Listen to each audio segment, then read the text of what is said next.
Restons debout juste un moment pour la prière. Inclinons la tête. Notre bienveillant Père Céleste, nous sommes vraiment un peuple privilégié ce soir de pouvoir contempler ton glorieux visage et de t'appeler notre Père. Sachant que nous sommes passés de la mort à la vie, car le Saint-Esprit nous rend témoignage que nous sommes des fils et filles de Dieu. Et il est notre témoin que nous sommes passés au-delà de cette ligne, car les choses du monde que nous aimions et que nous chérissions sont mortes maintenant.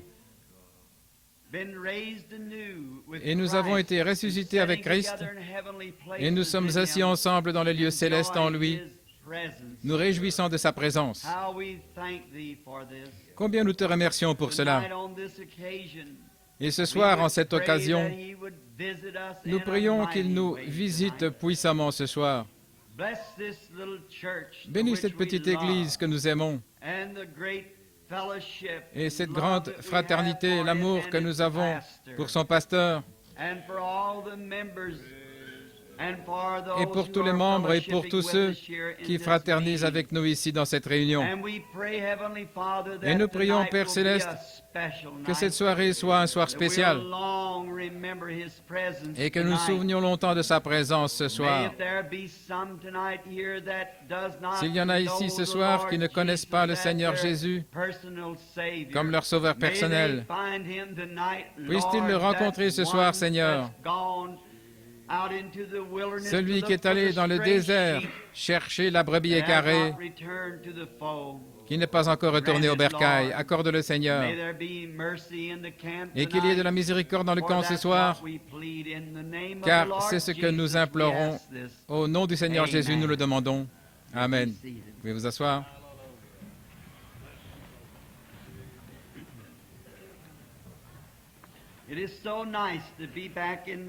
C'est si agréable de revenir dans ce tabernacle, cette église ce soir, pour avoir une bonne communion. Et aujourd'hui, j'ai vécu simplement des pépites d'hier soir. En considérant l'auditoire, je vois différentes personnes et des visages que j'ai déjà rencontrés. Combien autrefois j'ai désiré repérer les gens pour leur serrer la main. Nous étions déjà en retard. Et j'ai dû simplement me dépêcher. Mais je veux que vous sachiez qu'il y en avait plusieurs ici hier soir que j'ai reconnus d'autres réunions. Hier soir, quand je suis rentré à la maison, je disais à ma femme, je me demande comment ce sera quand nous traverserons cette ligne. Nous tiendrons là en regardant et nous dirons bien, voilà tel frère. Oh, ce sera un moment formidable. Et nous attendons impatiemment ce temps-là et bientôt. C'est bientôt. Je ne sais pas quand ce sera, mais ce sera certainement un temps glorieux. Je crois que Jean, après avoir vu les grandes gloires de Dieu qu'elle lui fut révélée dans l'Apocalypse, il a dit, « Oui, viens, Seigneur Jésus. » Il a vu que c'était merveilleux. Il y a environ 2 semaines, j'étais à Kingston, à Jamaïque, et beaucoup de personnes pensaient, et pensent encore, que les visions n'apparaissent qu'à l'estrade. Oh là là! Ce n'est même pas le 10e, ce n'est même pas le 90e, elles apparaissent tout le temps, partout. Et pas une seule fois, cela n'a failli. Je visitais les hommes d'affaires chrétiens, les hommes du plein évangile, où j'étais là comme visiteur à un chapitre, à une de leurs réunions. Et 2 soirées s'étaient écoulées et nous avions eu la prédication de l'Évangile pour me familiariser un peu avec l'auditoire et contacter l'esprit des gens. Et j'ai dit, je pense que ce soir, si nous distribuions des cartes de prière et commencions à prier pour les malades, ce serait suffisant. Et le Seigneur nous a bénis. Et la seconde soirée est passée.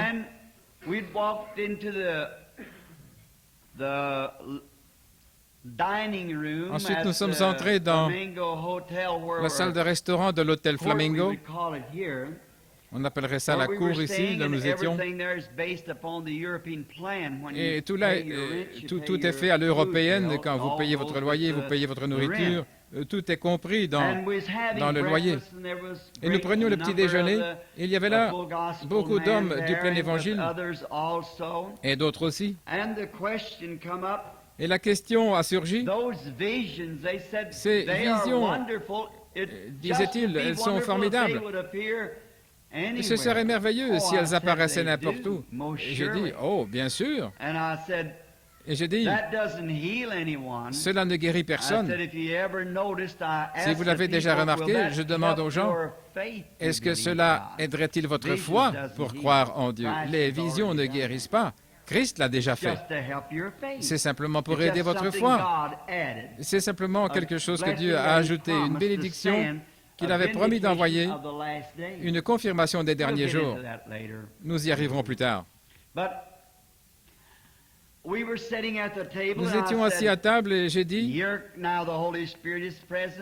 tenez, le Saint-Esprit est ici maintenant même. Et le frère Chakarian, la plupart d'entre vous le connaissent, frère Demos, c'est l'un de mes amis intimes, et frère Arganbright et tant d'autres.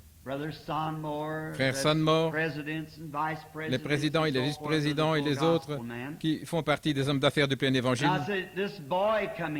Et j'ai dit, ce garçon qui vient, il est malade, le serveur, et il s'est tenu près de la table, et le Saint-Esprit s'est mis à lui parler et lui a dit, vous souffrez du cœur, votre femme aussi, elle est chrétienne, vous croyez, mais vous avez peur. Et il s'est mis à dire qui il était et tout à son sujet. Et cet homme a failli laisser tomber le beurrier dans mon assiette. Et il a dit, c'est absolument vrai. Alors je lui ai dit, non pas moi, mais le Saint-Esprit a dit ce qui n'allait pas avec sa femme à la maison. Et la prière qu'ils avaient eue ensemble ce matin avant de partir, et son intention était de venir me voir ce jour-là. Oh là là, il s'est presque évanoui. Et il a dit, je ne comprends pas comment ça se passe. Et j'ai dit, moi non plus. Tout ce que je sais,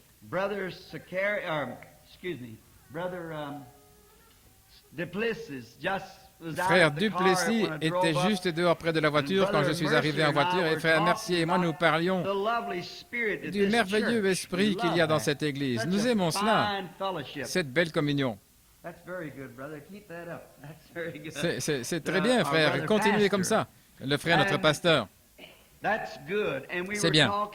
Et nous parlions. Et il a dit, frère Branham, je pense que vous avez bien des durs.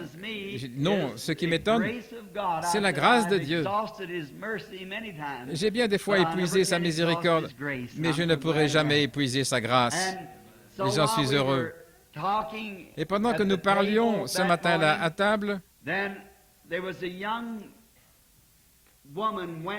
jeune femme est passée alors avec des draps sur l'épaule, se rendant dans une des chambres pour faire les lits, et j'ai dit, eh bien, il y a une lumière suspendue au-dessus de cette fille. J'ai dit, faites-la revenir. Nous l'avons rappelée. Et le Saint-Esprit a commencé à lui dire tout ce qu'elle avait comme problème. Et elle n'était pas une chrétienne, pas une croyante du plein évangile, je pourrais dire. Elle avait fait une profession alors qu'elle était un enfant, et sa mère l'avait amenée à l'église, elle avait 12 ans, elle avait été baptisée, mais elle n'allait jamais à l'église. Et c'est pourquoi j'ai dit qu'elle n'était pas chrétienne. L'église ne fait pas de vous un chrétien. L'Église vous aide seulement à devenir chrétien. Elle vous aide à rester ce que vous êtes devenu en naissant. Elle vous aide à faire une expérience pendant que vous communiez ensemble avec des frères de la même précieuse foi. Et ainsi, pendant qu'on était assis là, j'observais, et frère Demos Chakarian m'a appelé. Il a dit, qu'est-ce qui se passe? Si seulement il n'avait pas dit ça à ce moment-là. J'ai dit, souvenez-vous, ainsi dit le Seigneur, Quelqu'un qui m'est proche est sur le point de mourir. Et il y a un jeune homme qui crache du sang. Et j'ai dit, où est Billy? Beaucoup d'entre vous connaissent mon fils Billy Paul. Sa mère est morte alors qu'il n'était qu'un petit enfant. Et je l'emmenais partout. Et la nuit, nous n'arrivions pas à nous procurer assez de charbon pour entretenir le feu. Alors je plaçais son biberon sous mes épaules afin de le garder chaud pour la nuit. Et quand il se réveillait pleurant sa mère, je lui mettais le biberon dans la bouche. Elle m'a demandé, alors qu'elle mourait, de toujours rester avec Billy. Et nous avons été vraiment des amis. Et j'emmène Billy partout où je vais. Et il m'est attaché. Ainsi, Billy s'appelait aller à ce qu'on appelle The Garden of Hope pour faire des photos. Et je lui dis, n'y va pas, quelque chose est sur le point d'arriver. Bien des fois, les visions disent des choses et nous ne savons pas ce qu'elles sont. Les prophètes de la Bible ne comprenaient pas ce qu'ils écrivaient. Ils écrivaient simplement et c'étaient des hommes confirmés et inspirés. Et frère Shakarian a dit, frère Branham, qu'est-ce que vous a dit qui va arriver? J'ai dit, je ne sais pas.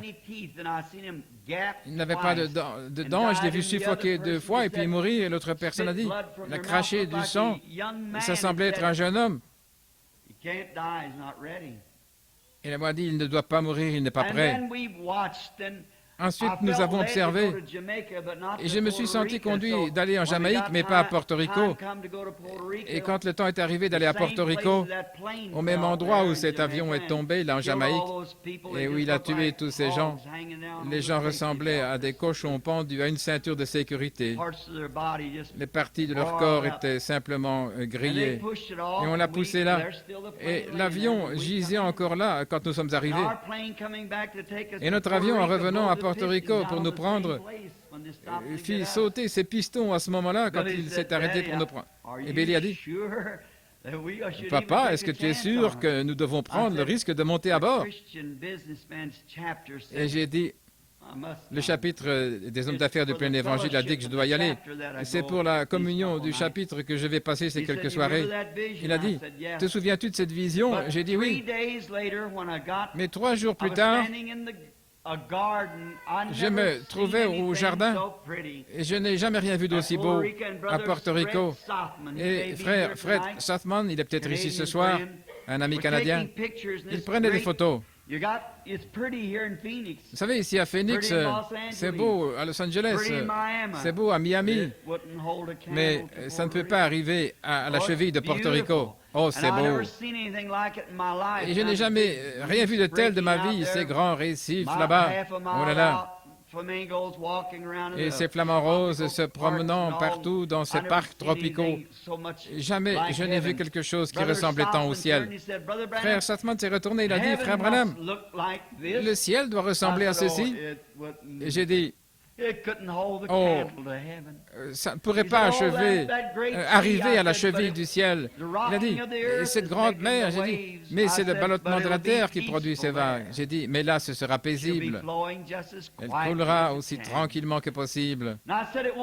Et j'ai dit, les flamants roses ne se promèneront pas dans le parc. Les anges se promèneront dans le parc où nous serons en communion. Et juste alors, j'ai vu ma belle-mère et mon beau-mère s'approcher de moi, mon beau-père. Ça fait maintenant 10 ans que mon beau-père s'en est allé. Et exactement à la même minute, ma belle-mère est allée le rejoindre. Elle est morte en même temps. Et 2 heures plus tard, quand je suis arrivé à Miami, j'ai téléphoné pour avoir les nouvelles de chez moi. Ma belle-mère, qui n'avait plus de dents, avait suffoqué 2 fois et était morte. Son fils, qui n'était pas prêt à mourir, c'est une espèce d'alcoolique. Une hémorragie a éclaté venant de son estomac et le sang jaillissait de sa bouche et de partout. L'autre jour, frère Shakarian m'a téléphoné, il a dit, frère Branham, de tout ce que j'ai entendu, Jamais rien ne m'a frappé autant que cela.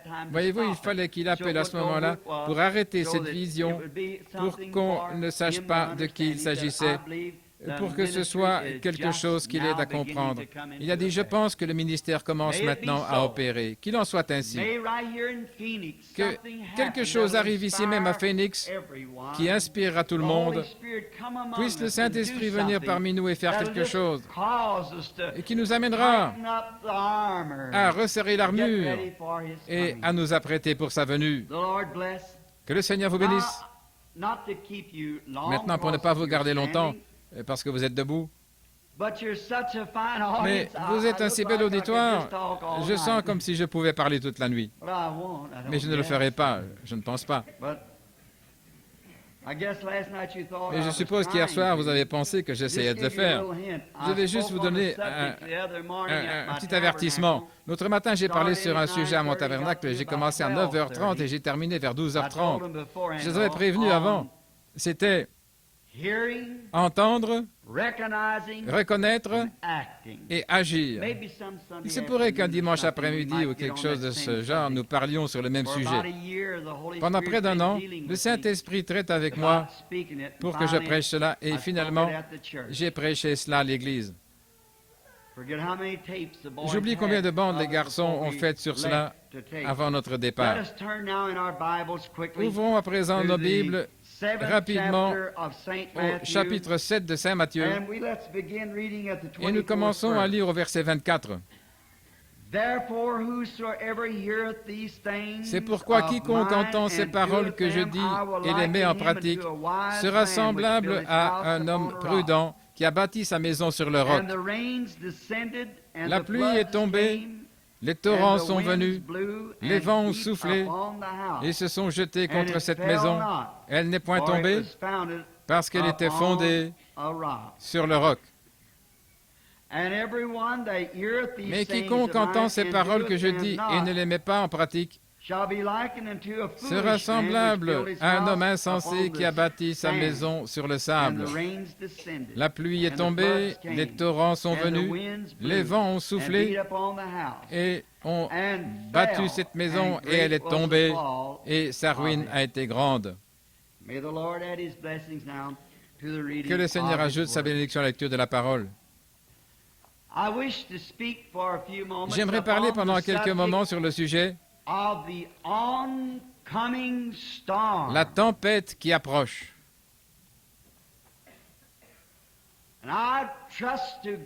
Et je fais confiance à Dieu pour que nous puissions nous abandonner au Saint-Esprit. Car tout le monde sait que je ne suis pas un prédicateur. Il y a des prédicateurs derrière moi ici. Je n'ai jamais été formé pour être un ministre. Et selon ma façon lente de parler, mais le Seigneur m'a donné autre chose à faire. Mais j'aime prendre mon temps afin de pouvoir expliquer ce que je sais au sujet du Seigneur et sa bonté et essayer d'en parler aux autres. Et maintenant, nous parlons ce soir sur la tempête qui approche et si avec les mots je n'arrive pas à exprimer ce que je sens dans mon cœur, je prie que le Saint-Esprit le révèle.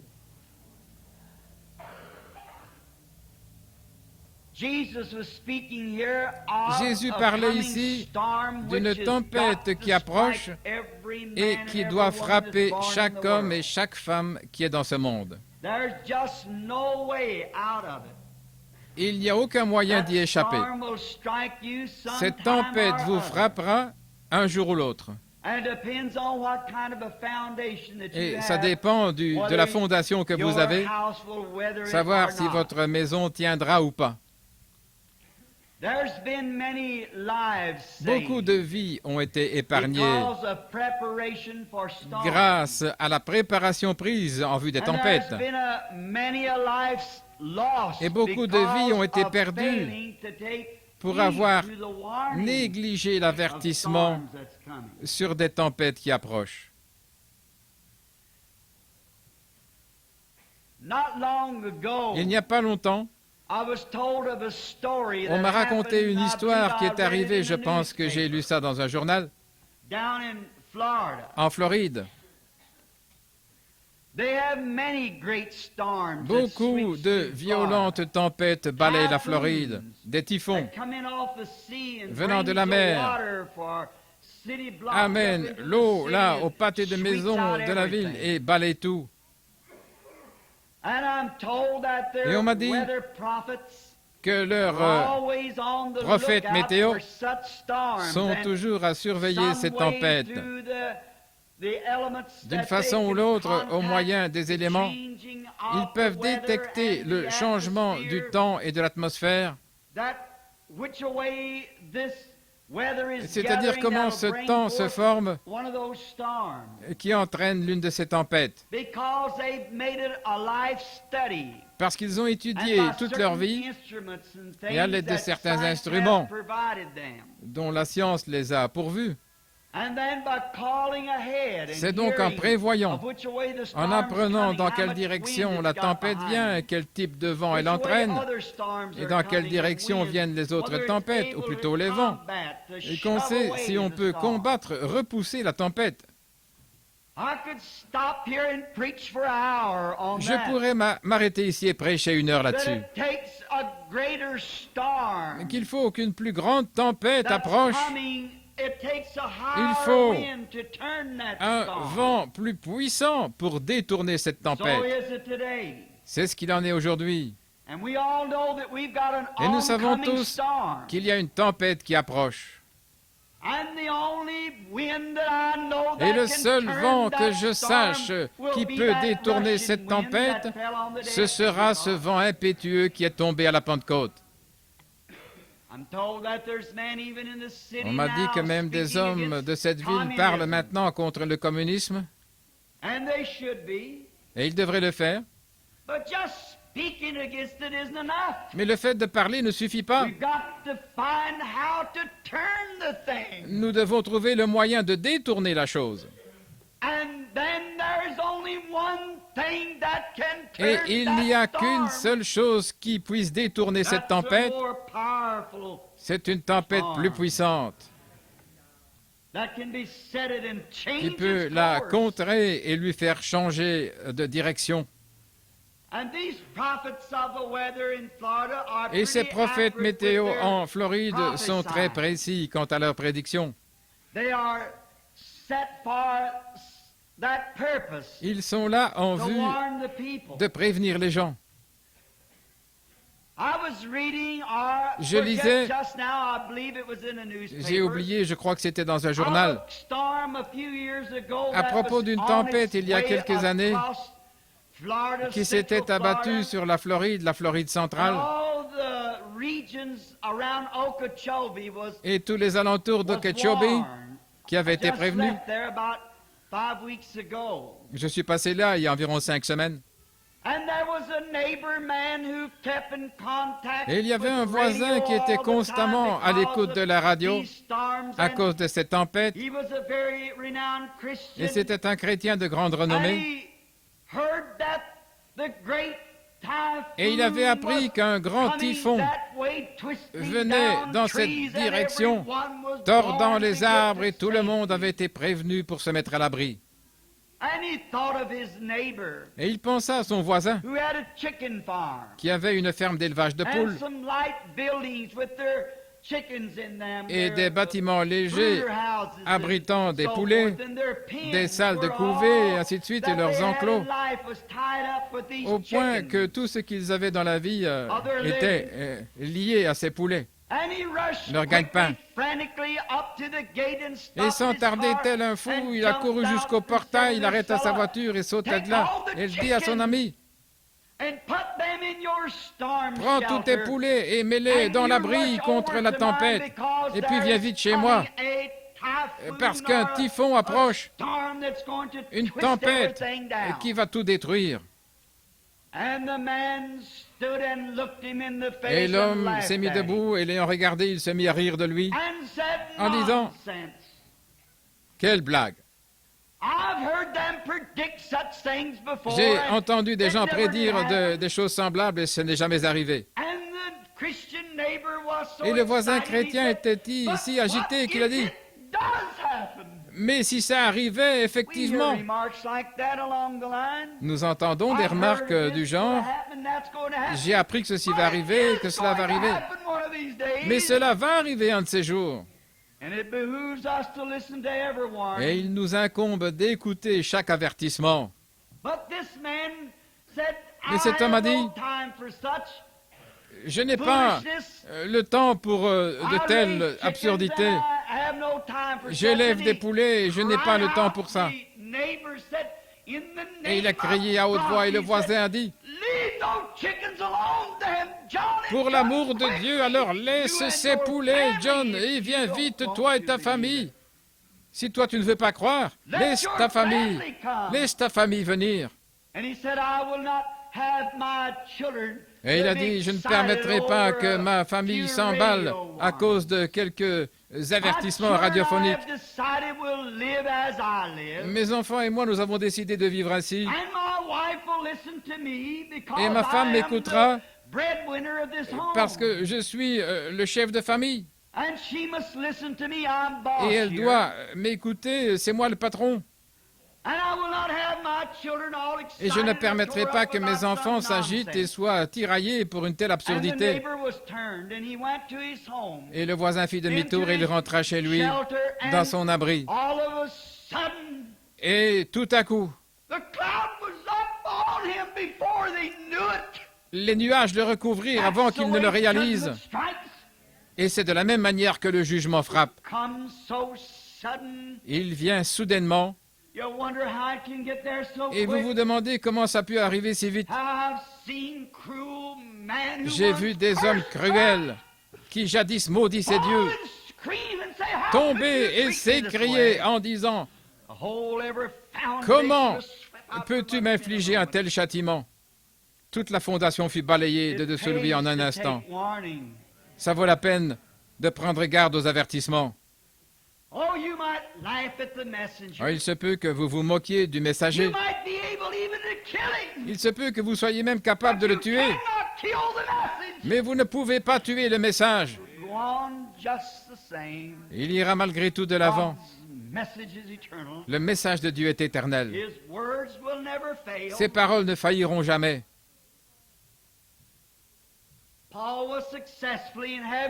Paul avait réussi à faire lapider Étienne. Mais toute sa vie, jusqu'à ce qu'il s'abandonne à Christ, il ne put se débarrasser du message. Je vois les cieux ouverts et Jésus se tenant à la droite de Dieu. Quelque chose s'était emparé de lui. Ce n'était pas le messager, c'était le message qu'il avait. Quand la tempête balaya la contrée, elle envahit le poulailler et le fermier, et on ne retrouva jamais son corps. Et sa femme, luttant de manière frénétique, il vivait près du grand lac Okeechobee, et les eaux se mirent à monter, comme le typhon faisait monter les eaux partout du fond du lac. C'est ce qui les rend si dangereux. Ce sont des hauts fonds. Les bateaux tanguent. Et c'est ce qui fait que les vagues montent et renversent les bateaux. Les tempêtes surgissent et font tourbillonner l'eau et l'emportent à des kilomètres. Et les eaux s'étendirent de sorte que la mère comprit qu'il n'y avait plus d'espoir, à moins d'amener les enfants sur le toit du bâtiment. Elle prit donc les enfants et les amena sur le toit du bâtiment, où ils s'agrippèrent à la cheminée de la maison. Et alors les animaux sauvages, les serpents venimeux, je pense à un serpent plus mortel que votre serpent à sonnette, Diamondback, et ils rampèrent pour se mettre à l'abri. Et ils arrivèrent comme elle sur la toiture. Pour avoir écouté son mari et n'avoir pas pris garde à l'avertissement. Elle frappa du pied à la ça et là, mais elle dut se tenir là et voir ces méchants serpents mordre ses enfants jusqu'à ce que ceux-ci meurent sur le toit. Et la mère elle-même fut tellement mordue que finalement, elle en mourut. Et c'est la seule version que nous avons de l'histoire. Quand la tempête se fut calmée, les équipes de secours à la recherche des corps et ainsi de suite la trouvèrent morte sur la toiture avec ses enfants gisant à ses côtés. Oh, ça vaut la peine de prendre garde aux avertissements. La première chose à faire, avant qu'il y ait un avertissement, il faut qu'il y ait une préparation faite en vue de la sécurité. Sinon, c'est inutile d'envoyer des avertissements. Et l'avertissement n'est qu'une voix de quelqu'un qui vous aide à vous préparer contre le danger. Premièrement, il faut que des préparations soient prises. Et lorsque les préparations sont faites, alors l'avertissement peut être lancé pour vous aider à vous décider. Vous êtes libre d'écouter ou pas. Si vous ne voulez pas écouter, eh bien ça dépend de vous. Si vous écoutez, vous êtes en sécurité. Dieu procède de la même méthode. Nous agissons selon la méthode de Dieu ainsi. Dieu, au jour primitif, dans le monde antédiluvien, quand les gens étaient devenus si méchants et si pécheurs, que Dieu ne pouvait plus continuer à regarder cela et rester juste. Dieu est juste. Et il a des lois. Et quand ces lois sont brisées, quand on brise une loi et qu'il n'y a pas de pénalité, ce n'est pas une loi. Vous ne pouvez pas briser les lois de Dieu sans devoir payer pour cela quelque part. Vous devez le faire. La Bible dit, sachez que votre péché vous atteindra. Et qu'est-ce que le péché? J'aimerais m'arrêter ici juste un instant. Beaucoup pensent que fumer la cigarette est un péché. Non. Beaucoup pensent que mentir est un péché. Non. Commettre adultère n'est pas un péché. Ce sont des attributs de l'incrédulité. La raison pour laquelle vous faites ces choses, c'est parce que vous êtes un incrédule. Il n'y a que deux choses, où vous êtes soit un croyant ou un incroyant. Si vous êtes un croyant, vous ne faites pas ces choses. Si vous les faites, je ne sais pas quel genre de profession vous avez, mais si vous les faites, l'amour de Dieu n'est pas en vous. La Bible le dit. Nous professons trop sans posséder la chose. Trop de paroles sans vivre la chose. Je pense même que nous prêchons beaucoup trop de sermons, mais que nous ne vivons pas ces sermons. Ce serait beaucoup mieux si nous vivions nos sermons. Chacun de nous serait un prédicateur. C'est mieux de vivre un sermon que de m'en prêcher un. La Bible dit que vous êtes des épîtres écrites de Dieu, lues de tous. Il est donc mieux de vivre un sermon. Le péché existe parce que vous ne croyez pas. Jésus n'a-t-il pas dit, quand il était dans la chair sur la terre, n'a-t-il pas dit à ceux qui ne mentaient pas, ceux qui ne volaient pas, ne commettaient pas adultère, des hommes justes, des prédicateurs, des sacrificateurs? Il a dit, vous êtes de votre père, le diable, parce qu'ils ne croyaient pas le Fils de Dieu. Celui qui ne croit pas est déjà condamné. Il n'y a pas longtemps, j'ai fait un appel à l'autel. J'aime Jean 5, 24. Celui qui écoute mes paroles et qui croit celui qui m'a envoyé a la vie éternelle Il ne vient point en jugement, mais il est passé de la mort à la vie. Celui qui croit disait, c'est assez simple. Non, c'est vraiment profond. Parce que quand vous croyez, personne ne peut appeler Jésus le Christ si ce n'est par le Saint-Esprit. Quand vous avez le Saint-Esprit, vous avez alors cru à la vie éternelle et vous avez la vie éternelle. Celui qui entend mes paroles et croit en celui qui m'a envoyé a la vie éternelle. Et il ne viendra point en jugement, mais il est passé de la mort à la vie. La préparation, s'apprêter. Dieu avait vu la méchanceté du monde. Il avait vu cette génération méchante et adultère, et sa sainteté ne pouvait plus le supporter. Oh, à ce monde pécheur! Je me suis arrêté l'autre jour en chemin vers l'épicerie avec mon épouse, et nous parlions d'une certaine jeune femme de notre ville. Sous un grand froid, elle portait une petite veste bouffante. Elle était habillée de façon immorale avec ses petits shorts comme en été.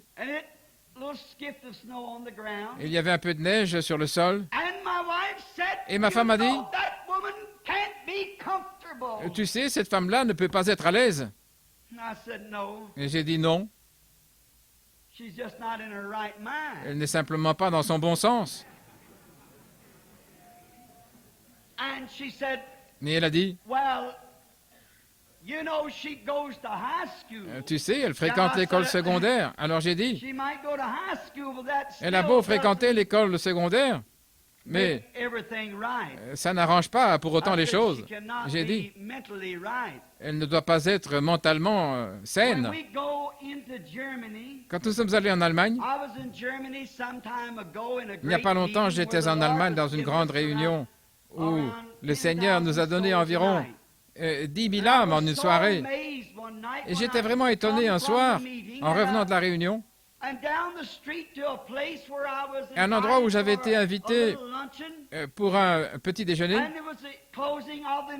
Et c'était à la fin d'une série de réunions et tous les chrétiens étaient assis là, prenant de la bière.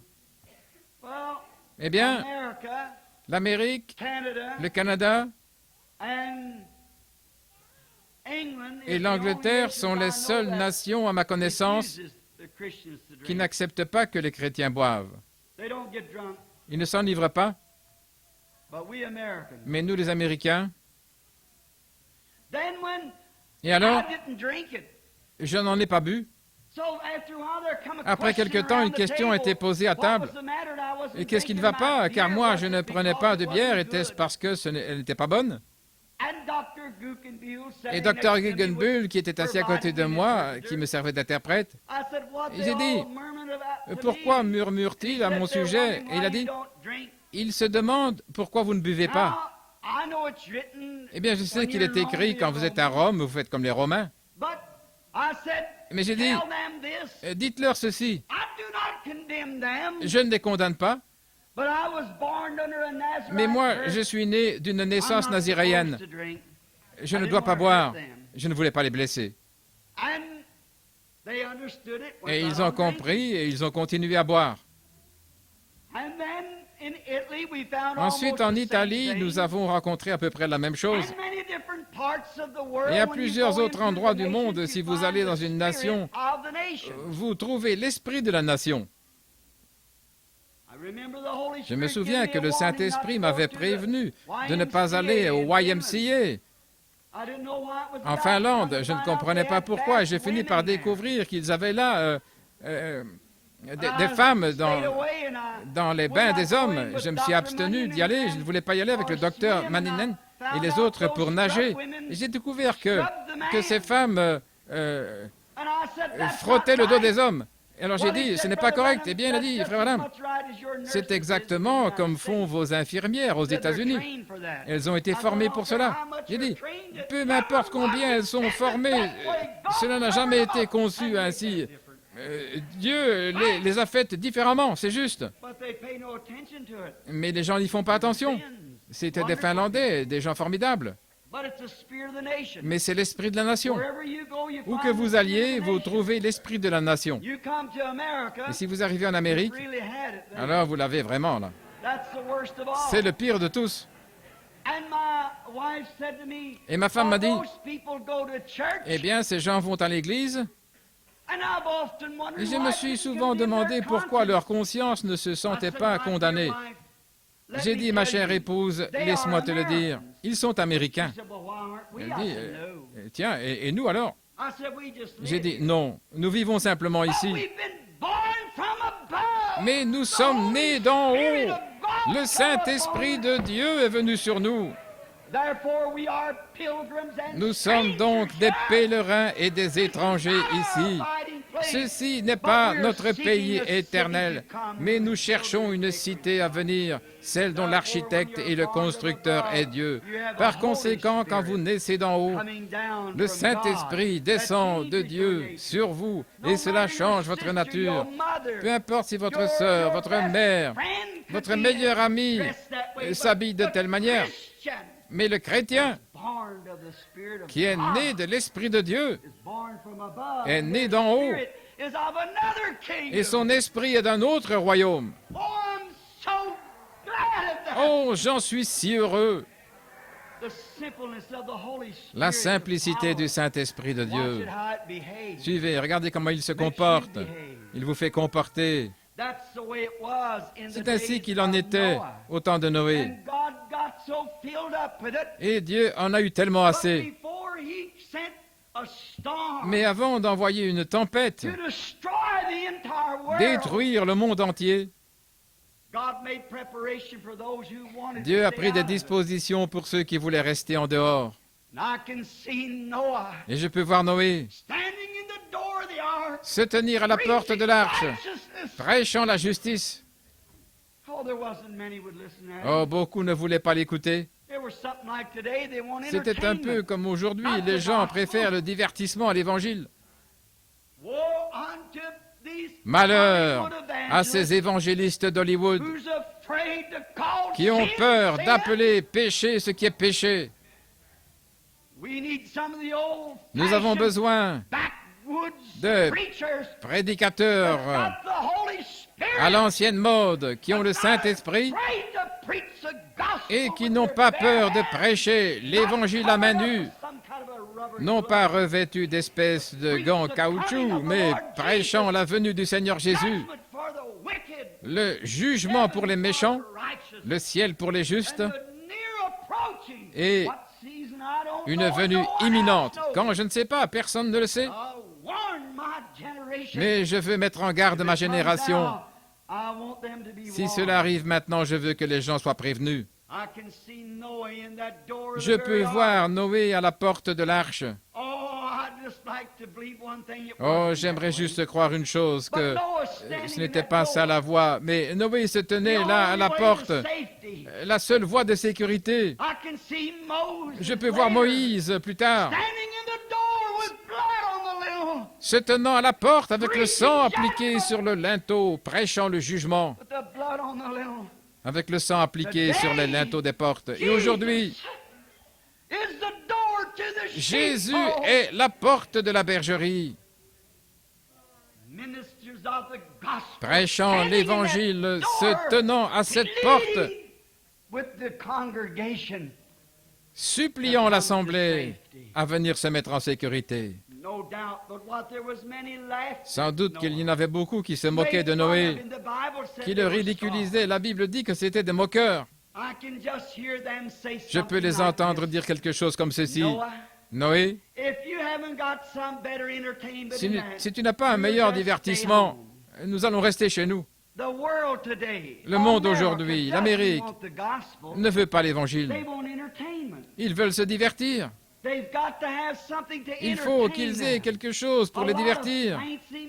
Beaucoup de musique fantaisiste, ou quelque chose de ce genre, ou une espèce de réception avec des saucisses de Francfort grillées, ce qui est bien en dehors de l'église. Mais l'Église est un endroit où le jugement doit être prêché dans la puissance de la résurrection du Seigneur Jésus, ainsi que l'avertissement. Le jugement commence par la maison de Dieu. Non pas des fêtes, mais le jugement. Lot fut averti. Et quand les anges, quoiqu'ils ne sût pas que c'étaient des anges, quand ils sont venus là, leur message concernait Sodome. Sortez de cet endroit pécheur. Dieu a pourvu à une échappatoire pour vous. Sortez de cet endroit pécheur. Et Jésus dit ce qui arriva du temps de Sodome. Regardez le genre de vie qu'ils vivaient. Et Jésus compara ce jour-là à celui-ci, un jour de péché. Remarquez que lorsque Lot alla parler à son peuple, on se rit de lui, on le ridiculisa. Et les péchés de la ville tourmentaient son âme juste. Le message des anges ne les secoua pas. Cela n'eut aucun effet sur eux. Pourtant, il leur était demandé de sortir parce que la ville était sous le jugement. Et Dieu allait envoyer une tempête de feu sur la ville.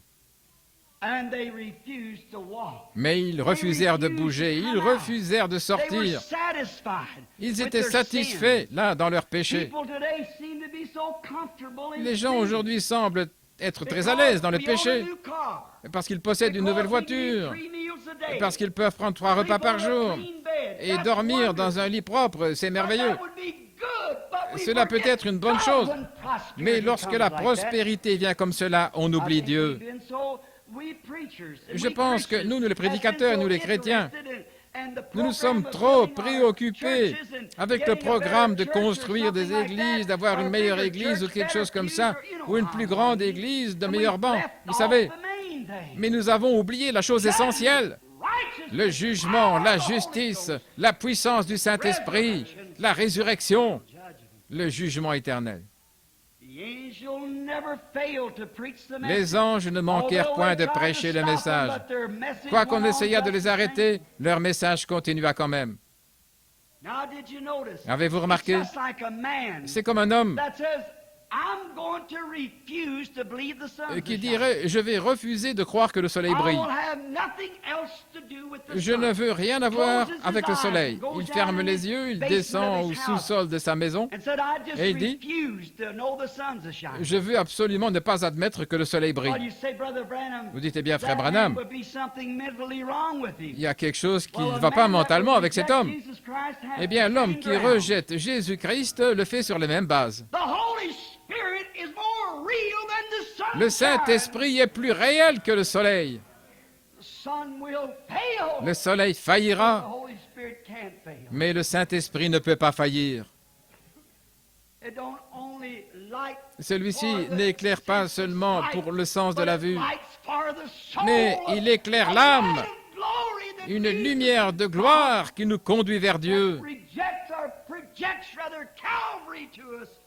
qui projette le calvaire pour nous et les souffrances du Seigneur Jésus, le jugement qui vient et l'échappatoire pour ceux qui veulent venir. Je préférerais être totalement aveugle physiquement que avoir ma vue spirituelle, plutôt que d'être totalement aveugle spirituellement et d'avoir ma vue physique. Je préférerais avoir la vue spirituelle. Remarquez. Qu'est-ce qui n'irait pas avec cet homme? Ceux-là, ses amis pourraient venir et dire Jim, John ou quel que soit son nom, tu es dans l'erreur. Sors de ce sous-sol sombre qui sent le moisi.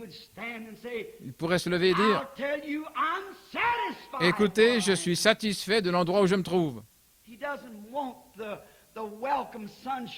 Il n'aime pas le bon soleil, il n'aime pas ces rayons qui guérissent, il n'aime pas sa beauté, sa chaleur pour sa vie.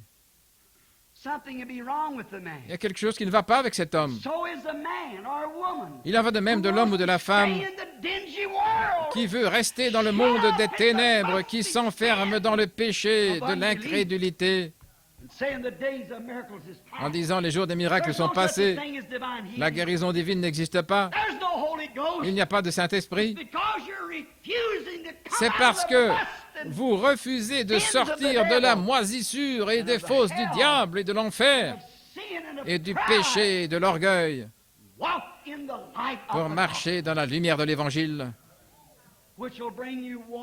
laquelle vous apportera de la chaleur. Oh, que c'est réconfortant de voir les jugements approcher et d'éprouver ce sentiment de réconfort du Saint-Esprit.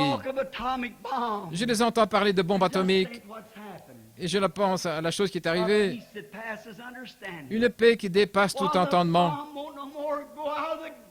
Eh bien, la bombe ne pourrait pas plus sortir du canon que nous soyons dans la présence de Jésus, ayant la vie éternelle. Nous, les gens âgés, serons rajeunis, jeunes à nouveau. Les bébés auront un certain âge, là où il n'y aura plus ni mort ni chagrin. Oh, que c'est merveilleux. Voulez-vous dire qu'un homme refuserait de sortir et d'entrer dans cela? Il y a quelque chose qui ne va pas. S'il ne reçoit pas la lumière du soleil, il devient finalement pâle. Il devient vraiment pâle. Et la maladie s'installe. C'est le problème avec le monde aujourd'hui. C'est le problème avec la plupart de nos églises. Nous devenons anémiques.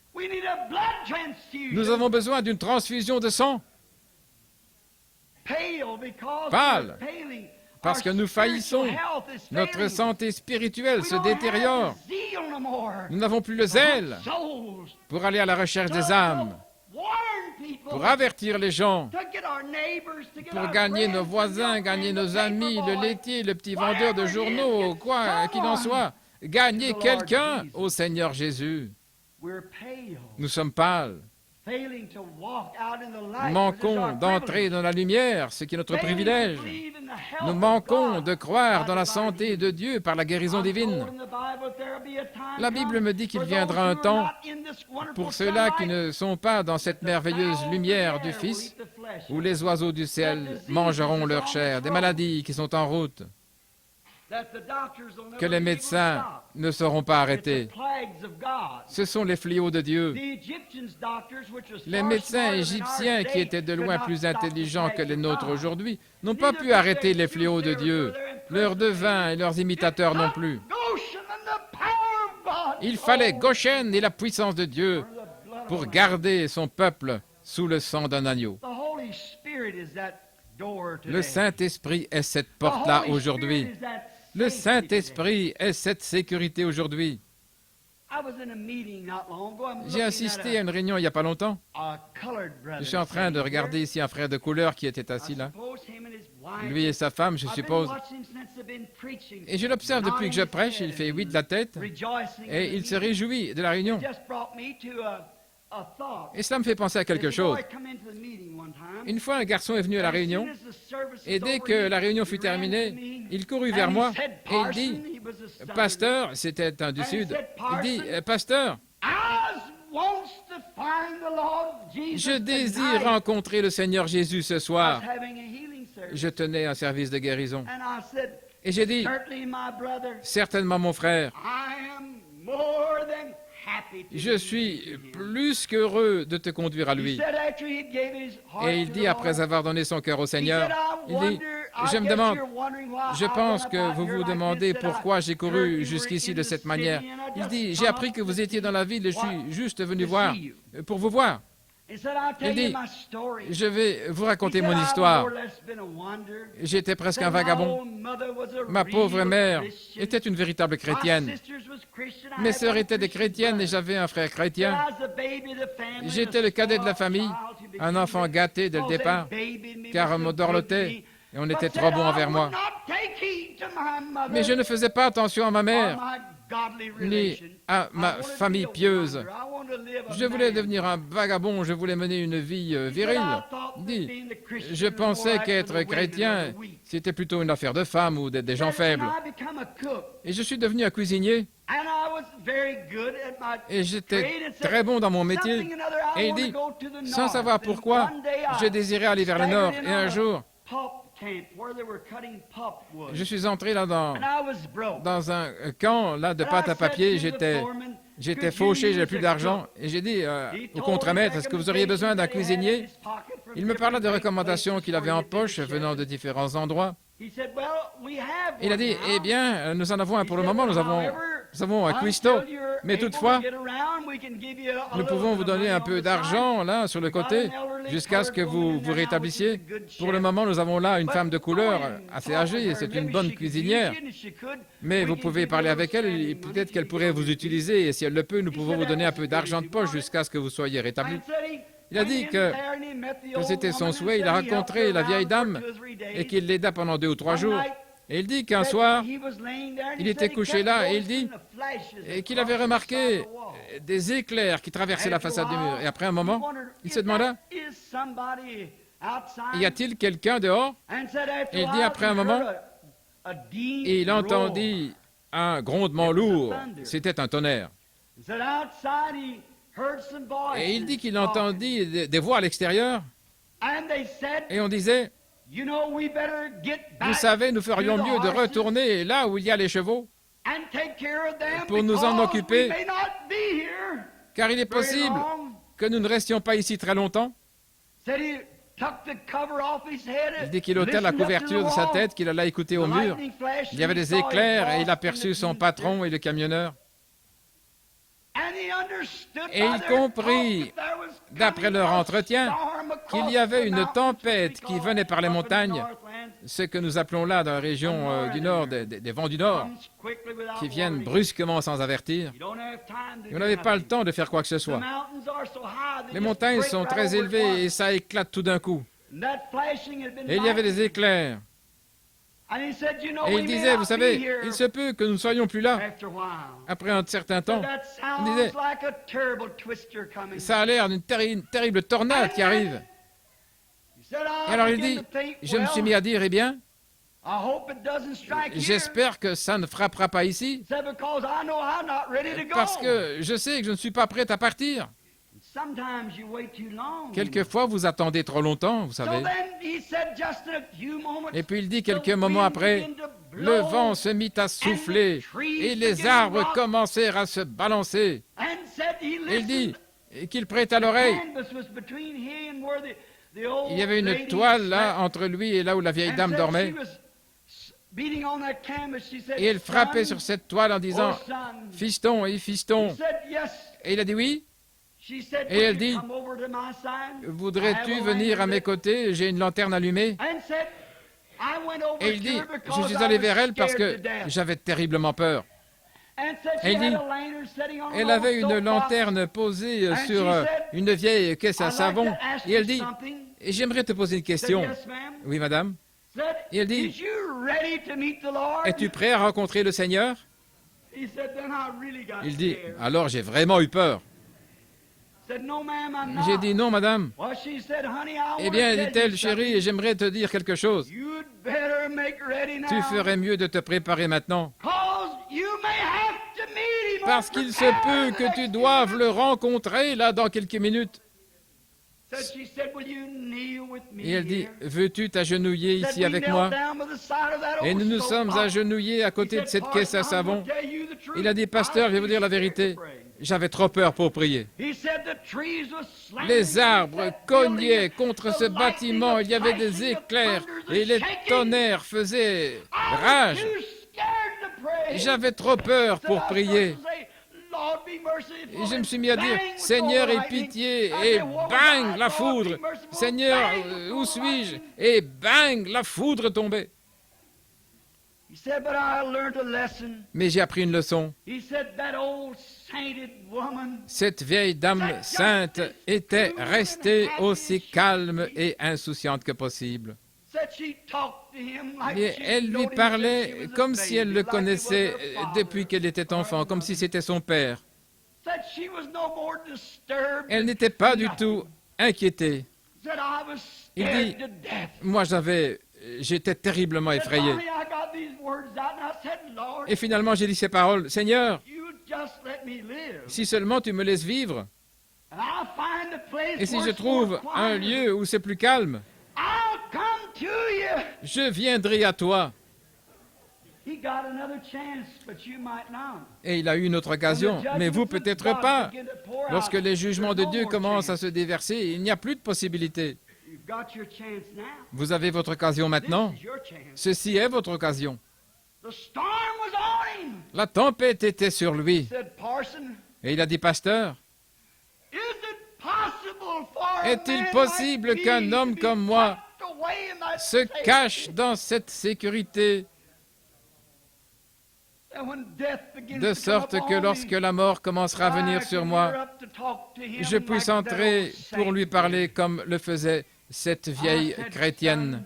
Et j'ai dit, mon fils, le sang de Jésus-Christ qui avait fait d'elle ce qu'elle était peut faire de toi cela maintenant même. Je me tenais à côté de ma voiture, c'était un garçon bien habillé, cultivé et instruit, et il est tombé sur ses genoux dans cette cour boueuse. Et là, il a trouvé ce lieu de repos, ce refuge au temps de la tempête, ce roc dans une terre altérée. Vous n'avez pas à vous lasser tant que vous êtes dans ce rocher. Le rocher est le seul lieu où il n'y a pas de lassitude. Le roc est le lieu de satisfaction. Vous pouvez simplement vous installer et regarder dehors, étant tellement en sécurité. L'heure vient, il est là maintenant. Et le scellement est presque terminé. Où chaque homme et chaque femme sur la terre seront dans ce lieu de refuge, comme ce fut le cas au temps de Noé, ou en dehors de cela. Vous devez prendre votre décision. Cette sécurité, c'est Jésus-Christ. Il est l'unique endroit, l'unique qui a la vie éternelle. Nul ne peut venir au Père si ce n'est par lui. Il est l'arche de notre sécurité. Le Saint-Esprit nous rend témoignage que nous sommes passés de la mort à la vie. Et lorsque nous regardons la tombe et nous savons que chacun de nous chemine vers là, nous voyons les journaux et la tempête qui approche. Lorsque vous rentrerez chez vous ce soir, faites-moi une faveur. N'allez pas au lit avant que vous ayez lu Apocalypse chapitre 8.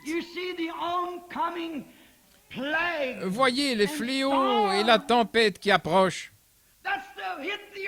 et qui frapperont la terre, et les tonnerres et les éclairs ébranleront le ciel. Les malheurs frapperont la nation. Les hommes pourriront dans leur chair. Les maladies les frapperont, dont les médecins ne savent rien. Mais rappelez-vous, avant que cela n'arrive, un scellement fut fait. Et les anges de la mort, avec leurs fléaux, avaient reçu l'ordre de Dieu: ne vous approchez pas de ceux qui ont le sceau sur leur front. Et le sceau de Dieu, c'est le baptême du Saint-Esprit.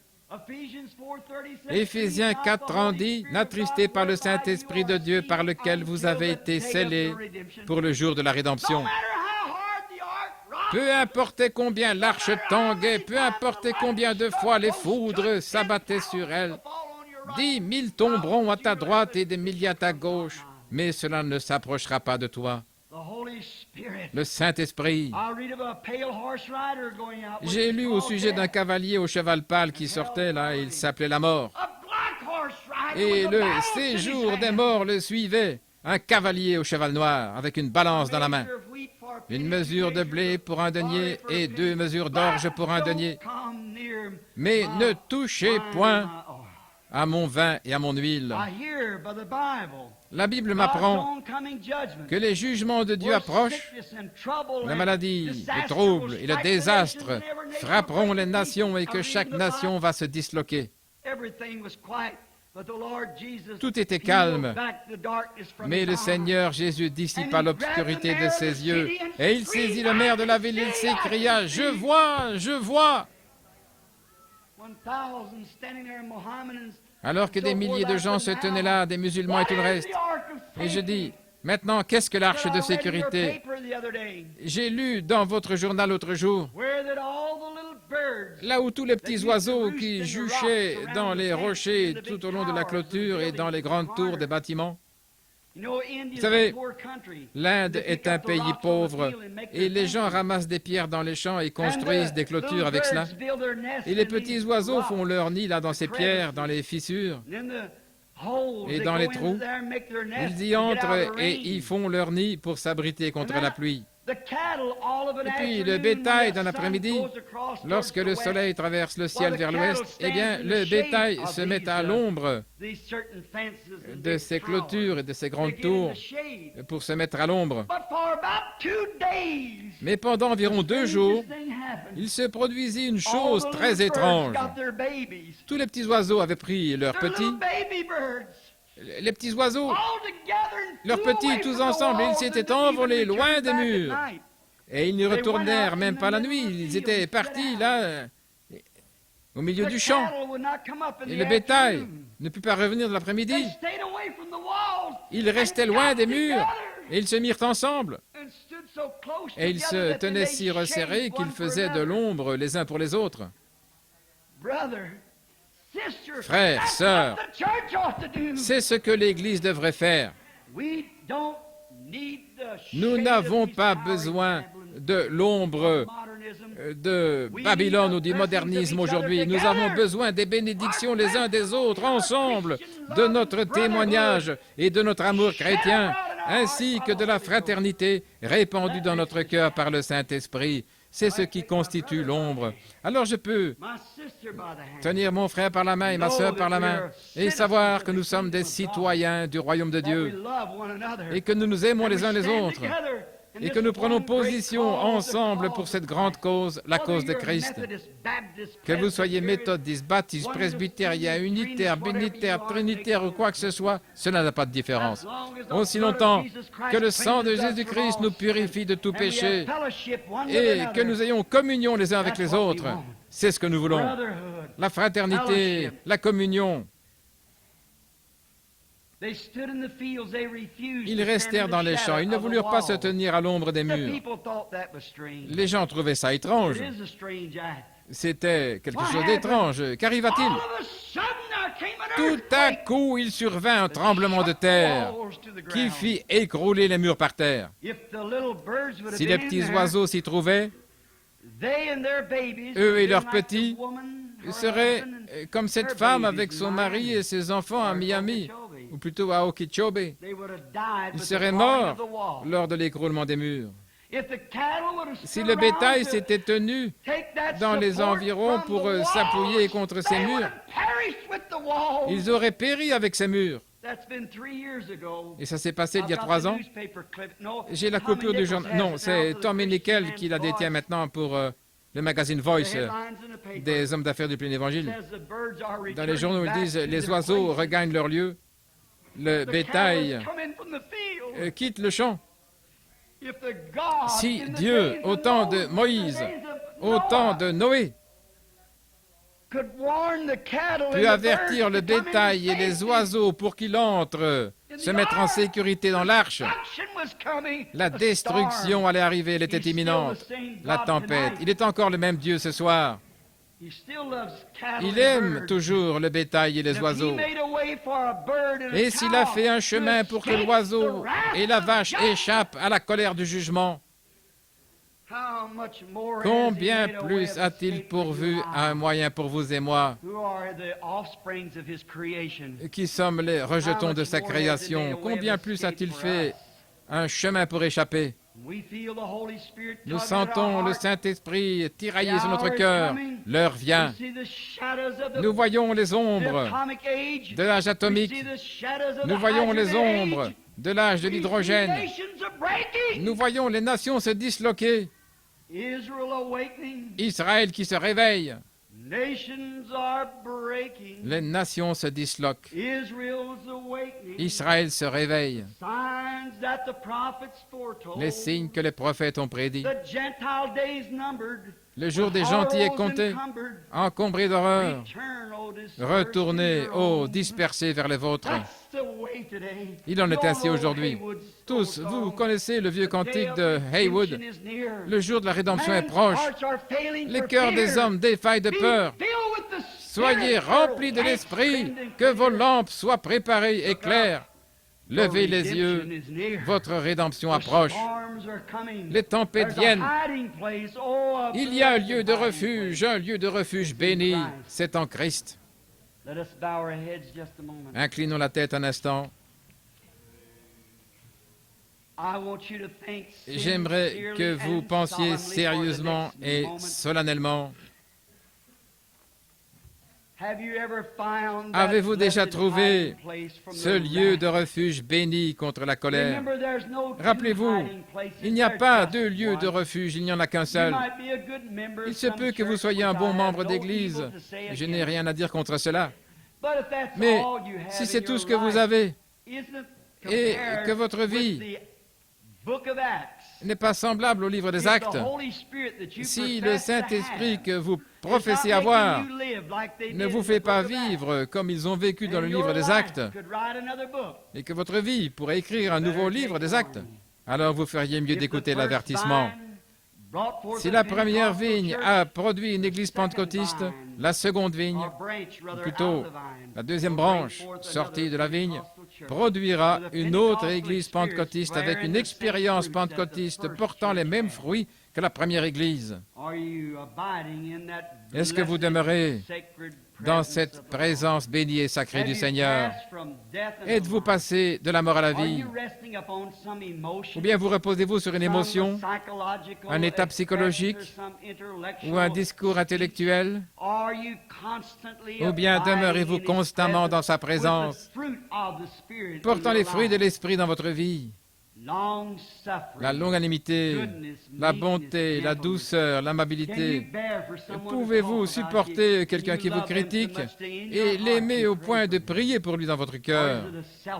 Ou bien est-ce que c'est une petite prière égoïste? Oh Seigneur, je sais que je devrais prier pour lui, mais... Oh non, frère. Cette douceur, cet amour de Dieu. Oh, inonde mon âme. Ô Saint-Esprit, inonde mon âme.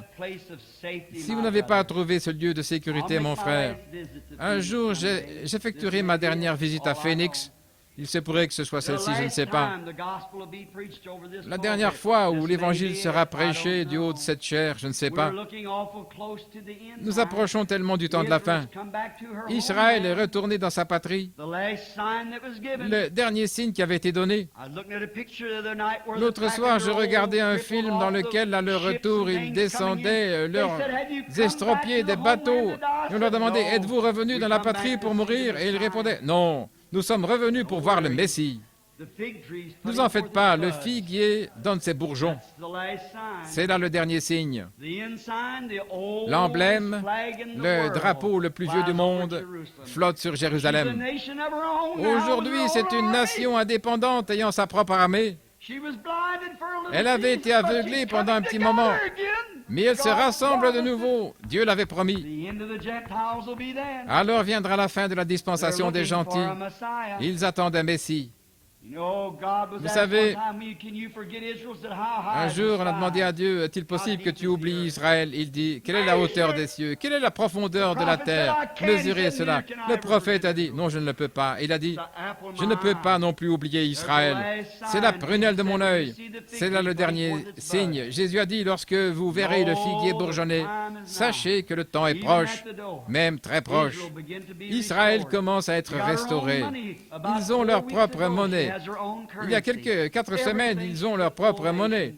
C'est une nation à part entière. Qu'attendons-nous? La fin de la dispensation des gentils. Et le dernier signe prophétisé aux gentils, c'était manifester à la nation et au monde entier, comme il en fut au temps de Sodome, lorsqu'il demanda « Où est Sarah, ta femme ?» Comment un étranger avait-il su que c'était Sarah? Comment savait-il que son nom était Sarah et que c'était la femme d'Abraham? Et Sarah rit là derrière dans la tente et l'homme dit, pourquoi Sarah a-t-elle ri?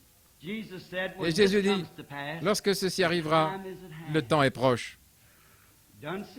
On l'a déjà vu, c'est passé. Ce qui suit, c'est le jugement. Êtes-vous dans ce lieu de refuge béni, mon ami? Que Dieu soit miséricordieux. Si vous n'y êtes pas, et que vous aimeriez qu'on se souvienne de vous dans la prière, levez la main et dites, frère Branham, priez pour moi, partout dans le bâtiment. Que Dieu vous bénisse, et vous. C'est bien. Que Dieu vous bénisse. Quelqu'un d'autre, souvenez-vous de moi, frère Branham. Que Dieu vous bénisse, frère. Que Dieu vous bénisse, sœur. Que Dieu vous bénisse là au fond. Que Dieu vous bénisse, jeune dame. Oui, que le Seigneur vous bénisse. Quelqu'un d'autre, levez simplement la main. Dites, frère Branham, qu'est-ce que ça signifie? Que Dieu vous bénisse, que Dieu vous bénisse. Qu'est-ce que ça signifie, frère Branham, lorsque je lève la main? Savez-vous que selon la science, vous ne pouvez pas lever la main? S'il n'y avait pas de vie en vous, vous ne pourriez pas le faire. La science ne sait pas ce qu'est la vie. Ils savent que c'est la vie, mais ils ne savent pas ce que c'est. Ils ne peuvent pas la fabriquer. Qu'est-ce que c'est? La science dit que la pesanteur retient vos mains vers le bas, de même qu'elle retient vos pieds au sol. Mais vous avez un esprit en vous. Et cet esprit, quelque chose est près de vous. Jésus a dit, « Nul ne peut venir à moi, moins que le Père ne l'attire premièrement. Et tous ceux que le Père m'a donnés viendront à moi. » N'êtes-vous pas heureux ce soir de savoir que Dieu peut traiter avec votre cœur? Qu'il y a là une petite voix qui dit, « Viens te mettre en sécurité. » Il a dit, « Je ne mettrai pas dehors celui qui vient à moi. » Qu'est-ce qui a dû se passer? Vous avez dû avoir quelque chose à côté de vous qui vous a dit, « Tu es dans l'erreur. » Il se peut que vous soyez un membre d'église, mais vous êtes dans l'erreur. Vous n'avez pas encore reçu le Saint-Esprit. Vous n'êtes pas dans l'arche. Comment entrons-nous dans l'arche? On n'y entre pas. Comment y entrer? Par un seul esprit. Nous sommes tous baptisés dans un seul corps. Tous les croyants sont baptisés pour former un seul corps. Comment? Par le Saint-Esprit. Et voici les signes qui suivront ceux qui auront cru. Nous y voilà dans le corps, en sécurité. Si vous n'y êtes pas, ne laissez pas Satan vous mépriser ce soir au point de vous empêcher de lever la main. Eh bien, qu'est-ce que cela fait? Cela a brisé toute loi scientifique lorsque vous avez la main. Cela montre que vous avez pris une décision, quelque chose de plus grand que la science. Quelque chose qui a défié les lois de la science. Vous avez dit, il y a un esprit en moi qui dit, je suis dans l'erreur. Il y a quelqu'un assis près de moi qui dit, accepte-moi. Et j'ai levé la main vers là d'où la voix est venue, vers le ciel. Sois miséricordieux envers moi, ô Dieu. J'ai besoin de toi. Je veux le Saint-Esprit. Je veux être en sécurité. Je veux que mes péchés soient sous le sang. Je veux être scellé dans le corps de Christ, afin que je me sente à l'aise, que je puisse bénéficier des rayons de la guérison, que je puisse bénéficier des rayons de la guérison divine dans mon âme, une guérison physique dans mon corps, jouir de la marche avec l'agneau chaque jour, en sécurité. Peu importe ce que dit le journal, les journaux, moi j'ai appris par un grand journal appelé la Bible que je suis en sécurité. Peu importe ce qui arrive, je suis toujours en sécurité. Si la mort me prend, ceux qui sont en Christ, Dieu les ramènera avec lui à sa venue. Je suis toujours en sécurité. La mort ne peut pas m'inquiéter. Que Dieu vous bénisse, monsieur. Que Dieu vous bénisse. Quelqu'un d'autre avant de prier. Je veux ce lieu de sécurité éternelle, frère Branham. Y a-t-il encore quelqu'un? Que Dieu vous bénisse. C'est bien. Et là, à l'arrière. Merveilleux. Maintenant, le même Dieu qui vous a convaincu que vous êtes dans l'erreur est ici pour arranger cela avec vous. Inclinons la tête maintenant et restons dans la prière. Parlez-lui simplement maintenant à votre propre manière. Si vous pouvez faire plus que ce que fit ce publicain-là qui se frappait la poitrine, disant « Oh Dieu, sois miséricordieux envers moi, un pécheur », c'est tout ce qu'il avait à dire. Dieu connaissait le reste. Et il rentra chez lui justifié. Puissiez-vous aller de la même manière ce soir, étant à l'abri de la tempête. Notre Père céleste, ces quelques paroles désordonnées et décousues, juste comme j'étais conduit à les dire, Seigneur, et je prie que d'une manière ou l'autre, comme le petit garçon qui répétait l'alphabet et qui disait que c'est tout ce qu'il pouvait faire et que toi tu connaissais les mots et que tu pouvais mettre les lettres en ordre. Tu as vu la simplicité de son cœur. Oh Dieu, baisse ton regard sur mon pauvre cœur ce soir et vois la simplicité de mon cœur. Et le message a été apporté, Seigneur, dans l'amour et dans la douceur, afin que les gens trouvent le repos que tu m'as donné à moi et à des milliers d'autres, afin qu'ils connaissent Jésus l'unique sauveur de leurs âmes, afin que lui les conduise vers Dieu notre Père et qu'il soit mis en sécurité dans son sein, là par son côté fendu, et qu'il l'accepte et soit épargné du jugement. Et beaucoup ce soir, Seigneur, oui, beaucoup ont levé la main. Que puis-je faire d'autre, Seigneur, sinon leur dire de croire? Et s'ils croient et qu'ils ont été sincères, il est impossible qu'ils manquent de recevoir la vie éternelle en cette heure. Car tu as dit, celui qui entend mes paroles, c'était les tiennes, Seigneur. Peut-être pas correctement assemblées, mais c'était toi. Et peut-être l'as-tu fait pour ceux qui ont levé la main, Seigneur. Car tu as dit, nul ne peut venir à moi, à moins que je ne l'attire. Et celui qui vient à moi, je ne le mettrai pas dehors, mais je lui donnerai la vie éternelle. Et je le ressusciterai au dernier jour. Nous savons, Éternel, que c'est toi. Ils ont levé la main, ils te veulent. Et maintenant, Père, remplis leur cœur. Remplis leur cœur de bonté et de miséricorde et du Saint-Esprit.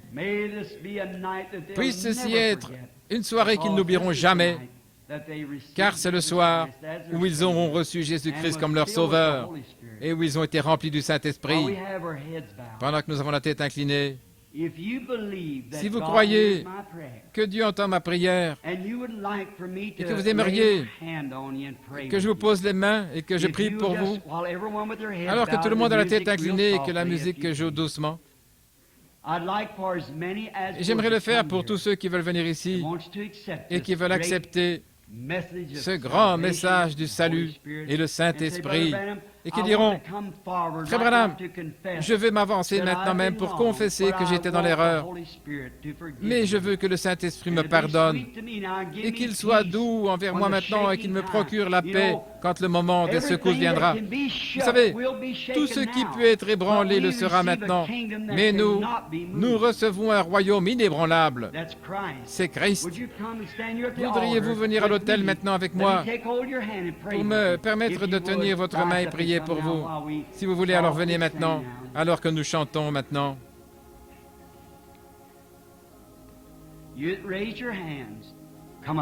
Vous qui avez levé la main, avancez-vous maintenant, juste à l'autel, alors que nous chantons.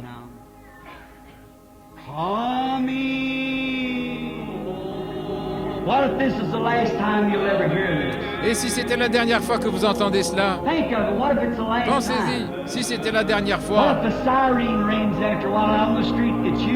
l'instant où la sirène sonne dans la rue, et si c'était vous que on vient chercher le corps, et 2 heures du matin, vous appelez le médecin, si c'était une crise cardiaque, jeune ou vieux, venez maintenant dans la zone de sécurité, parce que vous allez devoir vous tenir au dernier jour.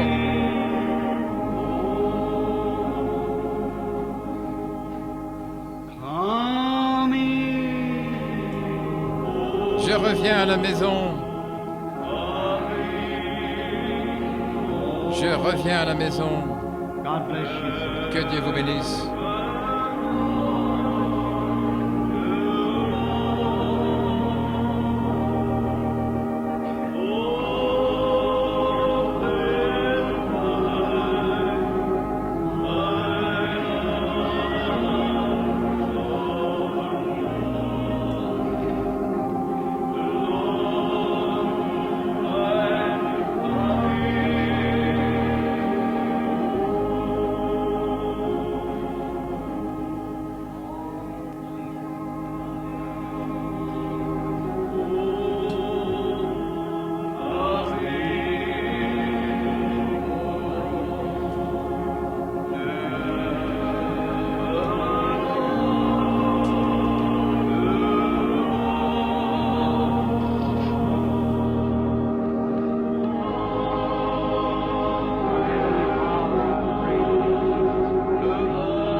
Won't you just raise up and come down with these others standing around the altar here? Come. Ne voulez-vous pas vous approcher maintenant? It's coming to judgment now. Won't you come? Come now, your sins confessed now. On s'approche du You won't jugement have to go maintenant. to the judgment. God bless us. Venez maintenant confesser vos péchés. Vous n'aurez pas à passer par le jugement. God bless you, young lady. Que Dieu vous Come on bénisse. on down. Come, sir. Venez, monsieur. I've wandered far. Come on, my Spanish brother. Come on. Away from God. Now I'm coming. Won't you raise up now? Come down here. Let's pray. Ne Come voulez-vous to the pas shelter. vous lever maintenant et venir ici? Venez à l'abri.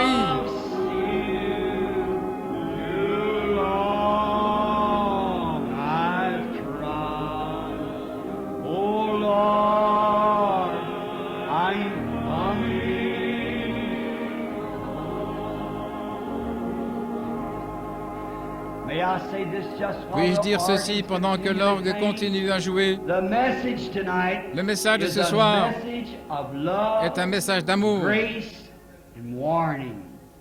de grâce et d'avertissement. Demain soir, ce message pourrait être dans vos oreilles quelque part ailleurs, un message de condamnation et de jugement. Pendant qu'il y a la miséricorde, venez le recevoir. Je vous prie, mon ami. Je devrais vous rencontrer un jour avec ce que j'ai dit ce soir. Que cela témoigne de la miséricorde pour vous. Pendant que nous chantons encore une fois, maintenant, je reviens à la maison. Juste un instant. Nous voulons prier avec ceux ici à l'autel. Encore une fois maintenant.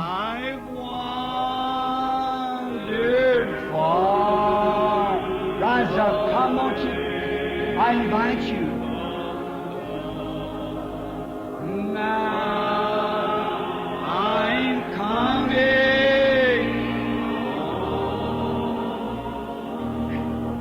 The path of sin too long I've trod.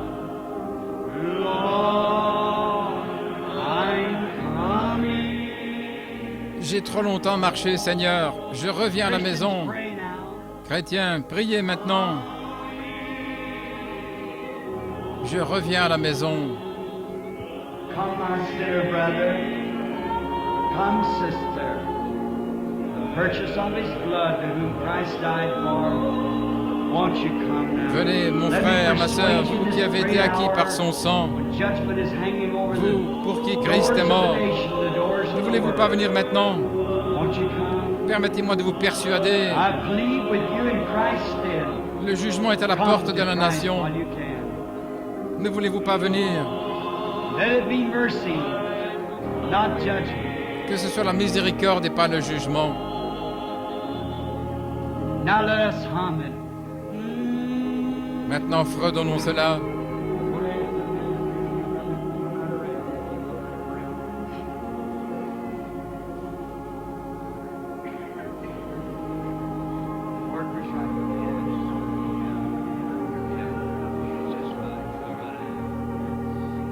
Would there be some more just a moment while we're waiting here now? Y en aurait-il Different encore ones are juste un taking their instant places around those. pendant que nous Isn't this a attendons ici sweet maintenant? time? I don't N'est-ce pas know. un doux moment? It may Je ne just sais be pas. me, but I just feel so Il se good peut que right je now. sois seul à le sentir, mais je me This is sens what si I bien en ce long. moment This même. is what I love. When I was just a boy preacher, C'est ce que je désire ardemment, c'est ce que a j'aime. minister's sister said to me one time, Lorsque je n'étais qu'un jeune prédicateur, la sœur d'un ministre m'a dit une fois qu'elle voulait que je l'accompagne à une soirée dansante. Je lui ai répondu que je n'allais pas aux soirées dansantes. Elle m'a dit de l'amener à un show. Je ne pouvais pas le faire. Et elle a dit, mais toi, où trouves-tu ton plaisir? Et j'ai dit, viens avec moi à la réunion. Et ce soir-là, je tenais une réunion sous tente. Je n'étais qu'un garçon d'environ 21 ans. Et ce soir-là, plusieurs sont venus à l'hôtel. Je la vis assise là en pleurant. Je lui fis un signe. Et j'ai dit, vous m'avez posé une question hier soir, je peux y répondre ce soir. Elle a dit, Qu'était-ce, Billy? J'ai dit, voici la plus grande joie de ma vie. Voir des pécheurs venir, quelque chose de satisfaisant dans mon cœur qui ne parle que de paix. Je reviens à la maison. Je reviens à la maison. Oh, j'aime ça, cette douceur. Vous sentez juste le Saint-Esprit qui est présent, qui est satisfait. Vous avez bien fait. C'est la préparation pour le service de guérison. D'abord, une guérison spirituelle. Le corps de Christ est malade. Il a besoin de guérison. Le corps spirituel. I'm coming. Oh, bow your heads, everyone pray. Je reviens à la maison. Maintenant, inclinez la tête et que chacun prie.